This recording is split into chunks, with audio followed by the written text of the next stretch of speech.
दोस्तों मैट्रिक के बाद जैसे हम इंटर करते हैं गवर्नमेंट जॉब का ख्याल हमारे दिल में आने लगता है। कुछ स्टूडेंट तो कंपटीशन का भी तैयारी शुरू कर देते हैं और कुछ ग्रेजुएशन के बाद 99% स्टूडेंट चाहते हैं कि उसका जल्द से जल्द गवर्नमेंट जॉब में सिलेक्शन हो जाए। कुछ स्टूडेंट को जल्दी सफलता मिल जाती तो कुछ स्टूडेंट को सालों साल लग जाते हैं और तो और कुछ स्टूडेंट का तो सालों साल मेहनत करने के बाद भी सिलेक्शन नहीं हो पाता। ऐसे में उनका दिमाग में भी ये ख्याल आने लगता है कि अगर सरकारी जॉब नहीं मिली तो हम क्या करेंगे। दोस्तों ये वीडियो लास्ट तक जरूर देखिएगा क्योंकि आपका सवाल का जवाब इस वीडियो के लास्ट तक मिल जाएगा। आज मैं आपको एक स्टोरी बताने वाला हूँ जो 2005 का बात है। दो दोस्त थे, दोनों ने एक ही कॉलेज से एक ही साल अपना ग्रेजुएशन कंप्लीट किया। रवि के पिता एक सरकारी कर्मचारी थे। रवि पढ़ाई में बहुत ही इंटेलिजेंट था।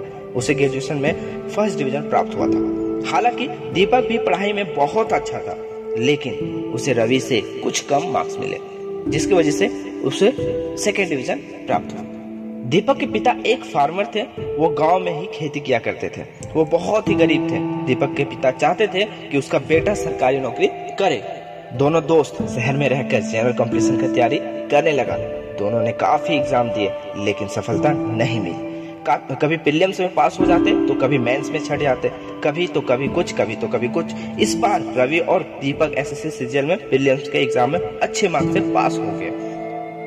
दोनों को पूरा विश्वास था कि इस बार मेंस में भी अच्छे मार्क्स आएंगे और उनका सिलेक्शन हो जाएगा।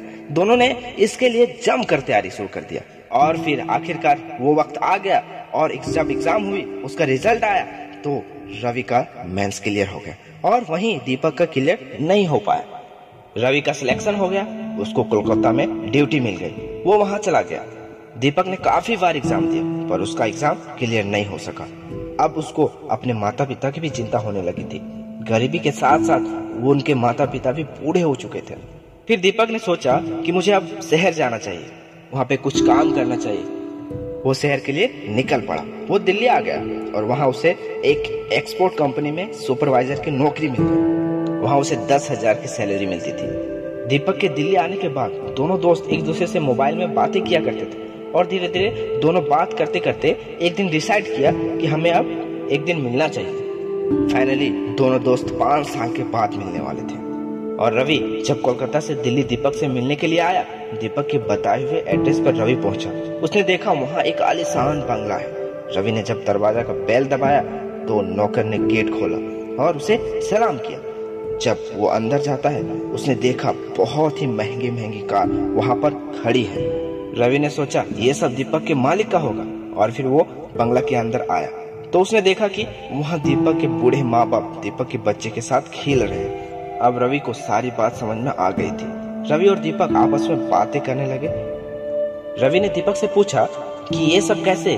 रवि ने बताया कि मैं जब पहली बार दिल्ली आया था उस वक्त मैं एक एक्सपोर्ट कंपनी के अंदर काम करने लगा। फिर मैंने 1 साल तक वहां काम किया। उसके बाद मैंने खुद का बिजनेस शुरू कर दिया और फिर धीरे धीरे मैं मेहनत करते गया, तब जाकर मैं यहाँ तक पहुँच पाया। दोस्तों इस कहानी के माध्यम से मैं आपको 2 चीजें बताना चाहता हूँ।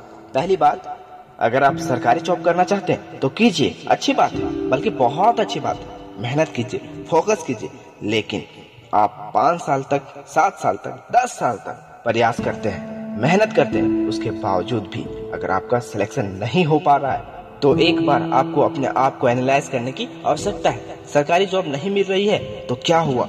आपके पास हजारों ऑप्शन है। आपको अपने ऊपर विश्वास रखना है। अगर आप मेहनत करते हैं तो दूसरे क्षेत्रों में भी आप सक्सेसफुल हो सकते हैं। दूसरी अहम बात जो मैं आपको बताना चाहता हूँ कि अगर आप प्राइवेट जॉब करते हैं या फिर कुछ और काम करते हैं तो ज्यादा से ज्यादा सीखने का प्रयास करें और फिर अपने इस कंफर्ट जोन से बाहर निकलिए। आपका जो सपना है, जो लक्ष्य है, उसे पूरा करने के लिए अपना कदम आगे बढ़ाइए। यकीन मानिए एक दिन सफलता आपको जरूर मिलेगी। दोस्तों अगर ये वीडियो आपको अच्छा लगा हो तो प्लीज चैनल को जरूर सब्सक्राइब करें। धन्यवाद। मिलते हैं अगले वीडियो में।